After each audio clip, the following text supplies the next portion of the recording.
మా అన్నయ్య పై వాళ్ళ ఒత్తిడి వల్ల చనిపోయిండు. అది ఉన్న వాస్తవం, అందరూ చూస్తున్నారు. 13 రోజుల నుంచి వింటున్నారు, చూస్తున్నారు. తను 2 రోజులు మాట్లాడిండు కానీ అప్పటి 3వ రోజు నుంచి మాట కూడా మాట్లాడలేదు. ఆ రోజు నుండి ఇప్పటి వరకు మా అన్నయ్య మాకు దక్కడు అన్న ఆశ అప్పుడే వదిలేసినాం. అయినా కూడా ఆ పై వాళ్ళకి ఎవ్వరికి ఎక్కడ కూడా యాక్షన్ తీసుకోలేదు.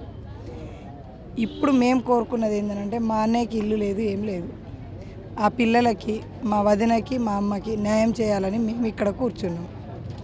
ఆ న్యాయం కూడా అందరూ ఈ పై వాళ్ళు, ఈ సంఘాలు అందరం కూర్చున్నది కూడా ఈ కుటుంబానికి న్యాయం చేయాలని కోరుకుంటున్నాం. మేము ఇవన్నీ డిమాండ్ చేసినాయి, అవన్నీ మాకు ఖచ్చితంగా చేయాలని కోరుకుంటున్నాం. ఏడీని మాత్రం ఖచ్చితంగా సస్పెండ్ చేయాలి, అది మాత్రం ఉన్న వాస్తవం. తినే ముందు పిలవకపోతే మా అన్నయ్య ఇవాళ మాకు దక్కేటోడు. ఈ పరిస్థితి మాకు రాకపోవు. ఇక్కడ నిలబడి మాట్లాడాల్సిన అవసరం కూడా లేదు. ఆయన చేయాల్సిన పని కూడా కాదు, అది అందరికీ తెలిసిందే. ఆయన కూడా చేపించినారు. ఏ విషయం కూడా ఎక్కడ కూడా ఎవ్వరికి అన్ని జాగాలలో అన్నీ ఒత్తేసుకుంటున్నారు కానీ బయట పెట్టనిస్తలేరు. అది మీరు అందరూ ఇక్కడ ఉన్న వాళ్ళందరూ న్యాయం చేయాలని మేము కోరుకుంటున్నాం. ఈరోజు మన కృష్ణ గారు 21 తారీఖు రోజు యాక్సిడెంట్ జరిగింది. కరెంట్ యాక్సిడెంట్ జరగడం వల్ల 12 రోజులు హాస్పిటల్లో కొట్టుమిడాడు. నిన్న సాయంత్రం 4 గంటలకు చనిపోవడం జరిగింది.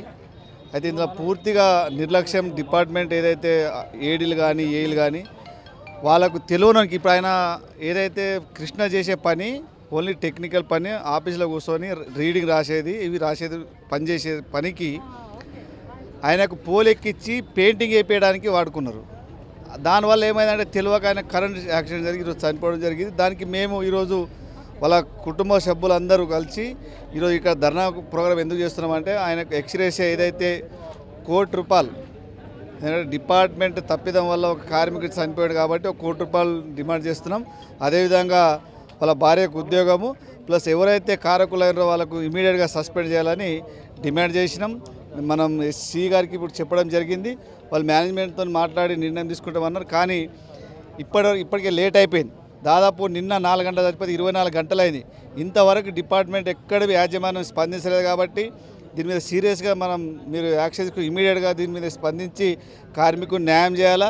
ఎందుకంటే సిరిసిల్లలో మొన్న 2-3 సంవత్సరాల కింద 2 సంవత్సరాలకి యాక్సిడెంట్లో చనిపోతే ₹1,00,00,000 ఎక్స్రేస్ ఇవ్వడం జరిగింది. వాళ్ళకు గవర్నమెంట్లో పడవి ఇక్కడ ఫారెస్ట్లో వాళ్ళు చనిపోతే అక్కడ ₹1,00,00,000 ఇవ్వడం జరిగింది. ప్రైవేట్ ఫ్యాక్టరీలలో చనిపోతే 25, 30, 40 లక్షలు 50 లక్షలు ఎక్స్రేస్ ఇస్తున్నారు.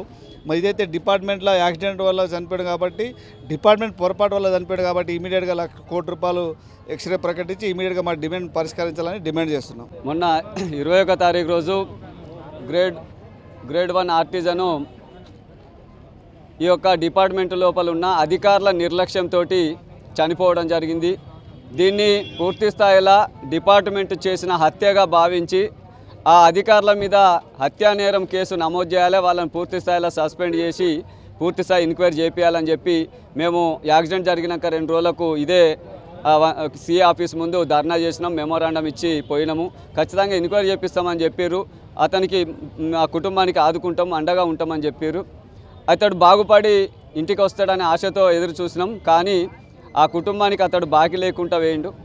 ఈరోజు మేము డిపార్ట్మెంట్ను డిమాండ్ చేసేది ఏంటంటే ఈ యొక్క డిపార్ట్మెంట్లో ఉన్న అధికారుల యొక్క నిర్లక్ష్యం ఒకటైతుంది. ఈ పని ఒత్తిడి 4 చేయాల్సిన పని 5 చేయాల్సిన పని 2 ముగ్గురితో చేపించుకుంటూ సంబంధం లేని పనులు చేపిస్తున్నారు.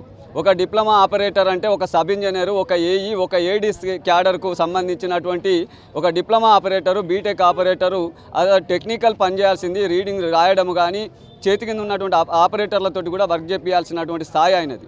అలాంటి వ్యక్తి ఒక ఆఫీసర్ క్యాడరు వ్యక్తిని ఈరోజు ఆఫీసర్లు ఒక లింబుకు అక్కడ పేపర్ కొట్టి పెయింట్ వేపియడం అనేది చేపియడం జరిగింది. అక్కడ ఉన్నటువంటి అధికారులు కూడా ఒక సెల్ ఫోన్ కానీ ఒకటి మన వస్తువు ఏదైనా ఉంటే దాన్ని భద్రంగా దాచుకుంటాం. ఒక వ్యక్తి యొక్క జీవితము, అతని మీద ఆధారపడ్డటువంటి కుటుంబము, భార్య, పిల్ల, తల్లి, తండ్రి, ఇలాంటి వాళ్ళందరి మీద డిపెండ్ అయి ఉన్నటువంటి వ్యక్తిని, అతని మనిషి యొక్క ప్రాణాన్ని కూడా పరిగణలోకి తీసుకోకుండా, అక్కడ ఎల్సీ తీసుకోకుండా, పవర్ బంద్ చేయకుండా 220 kV అంటే హెవీ లోడు, మనము కింద ఉంటేనే మనకు రేడియేషన్ వస్తుంది. అటువంటిది అంత దగ్గర పోయి పని చేయించారు. అతనికి అనుభవం లేని దాన్ని అతడు చేయరాని పనిని చేపించి ఈరోజు అతని సావుకు కారణమయ్యారు. కాబట్టి మేము ఈరోజు ప్రభుత్వాన్ని కానీ డిపార్ట్మెంట్ని కానీ పూర్తి స్థాయిలో మా ఆర్టిజన్ కార్మికులు అందరూ ఎవరు చనిపోయినా కూడా ఇదే కొనసాగుతుంది. చాలా ఈ రోజు గిట్ట ఈ సమస్య ఒక కుటుంబం లోపల ఆ తల్లి, తండ్రి, పిల్లలు, ఒక ఆడపిల్ల ఉన్నది. ఆ ఆడపిల్లకు ఇతడు పెళ్లి చేయాలి, కుటుంబాన్ని పోషించాలి, చదివేయాలంటే 40,000 జీతం వచ్చేది. ఆ 40,000 జీతంతో పోషించలేనటువంటి పరిస్థితులు ఉన్న వ్యక్తి ఈరోజు చనిపోతే గ్రేడ్ 4 ఉద్యోగం ఇచ్చి అతనికి 12,000 13,000 ఇస్తాం, 16,000 ఆయనకు చనిపోతే 16 లక్షల రూపాయలు వస్తాయి. అవి మాత్రమే మేము ఇస్తాం, కానీ అంతకంటే మేము ఇచ్చేది లేదు, మా చేతిలో ఏం లేదు అని చెప్పి సిఈ గారు, ఎస్సీ గారు ఇంతసేపు చర్చలు జరిగినప్పుడు చెప్పారు. మేము ఒకటే డిమాండ్ చేస్తున్నాం, ఖచ్చితంగా బయట చనిపోయినటువంటి శ్రీశైలంలో అయితేంది, ఫారెస్ట్లలో అయితేంది, గవర్నమెంట్ అధికారులు చనిపోయినప్పుడు ₹1 కోటి ఎక్స్గ్రేషియా ఇస్తున్నారు. అందులో ఉన్నోళ్లకు పర్మనెంట్ ఎంప్లాయీ ఉద్యోగం ఇస్తున్నారు. కాబట్టి ఈరోజు మేము పూర్తిగా ఒకటే డిమాండ్ చేస్తున్నాం, ఖచ్చితంగా ఈ యొక్క కార్యక్రమాన్ని, ధర్నా కార్యక్రమాన్ని 2 రోజులైనా 3 రోజులైనా ఇక్కడి నుంచి కదలాం, ఈయనే తింటాం, ఈయనే పంటాం, ఈయనే తెల్లారుతుంది. కాబట్టి ఆ అమ్మాయికి, అతని భార్యకు ఖచ్చితంగా పర్మనెంట్ ఉద్యోగం ఇవ్వాలి, ₹1 కోటి ఎక్స్గ్రేషియా ఇవ్వాలి. ఆ హత్యనే, ఇది హత్యగా భావిస్తాను మేము. హత్య చేసిన వ్యక్తులు వాళ్ళను సస్పెండ్ చేసి వాళ్లకు పోలీసు కేసు పెట్టి వాళ్ళను జైలు పంపాలని చెప్తున్నాం. ఇటువంటి ఇకపైన పునరావృతం కావద్దని చెప్తున్నాం. ఈ రోజు గిట్ట అధికారులు స్పందించి ముందుకొచ్చి మా సమస్యను, మేము అడిగిన డిమాండ్ పరిష్కరించకపోతే ఇది రాష్ట్ర వ్యాప్తంగా తీసుకుపోతాం, ప్రతి జిల్లాలల్లో, సర్కిళ్ళల్లో, డివిజన్లలో తీసుకుపోతాం. కాబట్టి మీడియా వారికి కూడా, క్యూ న్యూస్ వారికి కూడా చెప్తున్నాం, మా కోసం మీరు రెగ్యులర్గా మాట్లాడుతున్నారు, దయచేసి దీన్ని పూర్తి స్థాయిలో ప్రభుత్వం దృష్టికి తీసుకుపోయి మా కృష్ణకు న్యాయం జరగాలి, అలా పిల్లలకు, కుటుంబానికి అండగా ఉండాలని చెప్పి ఈ రకంగా ఈ సందర్భంగా మేము రిక్వెస్ట్ చేస్తున్నాం. నుండి ఈరోజు 14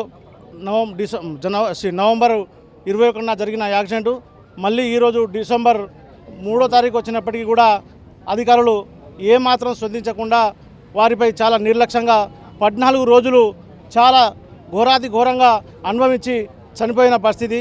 అతను గిరిజన కుటుంబానికి పుట్టడమే శాపం కావచ్చు.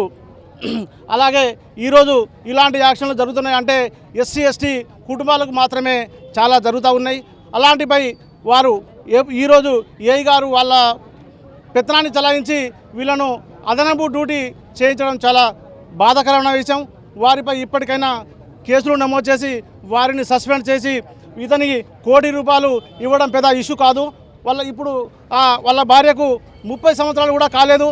ఆ పిల్లలను పోషించాలి, అత్తను పోషించాలి, ఇల్లు లేని పరిస్థితి. ఇలాంటి దుస్థితిలో ఉన్న పరిస్థితిని వాళ్ళు ఇప్పటి వరకు స్పందించకపోవడం చాలా బాధాకరమైన విషయం. ఇలాగే ఉంటే ఇట్లాంటి ఉద్యమాలు ఎన్నో చేసి వారి కుటుంబానికి న్యాయం జరిగేంత వరకు మేము ఉద్యమం చేస్తామని చెప్పేసి ముందుగా వాళ్ళ కార్మికులు సాయం చేస్తూ ఉన్నారు. వాళ్ళకి ప్రత్యేకమైన ధన్యవాదాలు. ఇలాంటి జరుగుతూ ఉంటే రానున్న రోజుల్లో ఇంకా ఉధృతం చేసుకొచ్చి రాష్ట్ర వ్యాప్తంగా చేస్తామని చెప్పేసి ఈ సందర్భంగా డిమాండ్ చేస్తూ ఉన్నాం. నర్సంపేట సబ్స్టేషన్లో జరిగిన సంఘటన గురించి అంటే ఇప్పుడు కరెంటు ఆఫ్ చేయలేదు అని అన్నారు, కానీ అది కరెక్ట్ కాదు. లైన్ క్లియర్ అనేది తీసుకున్నారు, కానీ ఒక సంఘటన జరిగింది, యాక్సిడెంట్ జరిగింది, షాక్ వచ్చినది అనేది వాస్తవం. దాని మీద ఎంక్వైరీ కూడా నడిచింది, ఎంక్వైరీ రిపోర్ట్ కూడా సబ్మిట్ చేస్తున్నారు. అది ఏమంటే హెడ్ క్వార్టర్స్లో సబ్మిట్ చేస్తారు. కాబట్టి ఆ ఎంక్వైరీ రిపోర్ట్ వచ్చిన తర్వాత మేనేజ్మెంట్ దానికి తగిన చర్య తీసుకుంటారు. కరెంటు ఆఫ్ చేసినప్పుడు కూడా షాక్ ఎలా వస్తుంది సార్?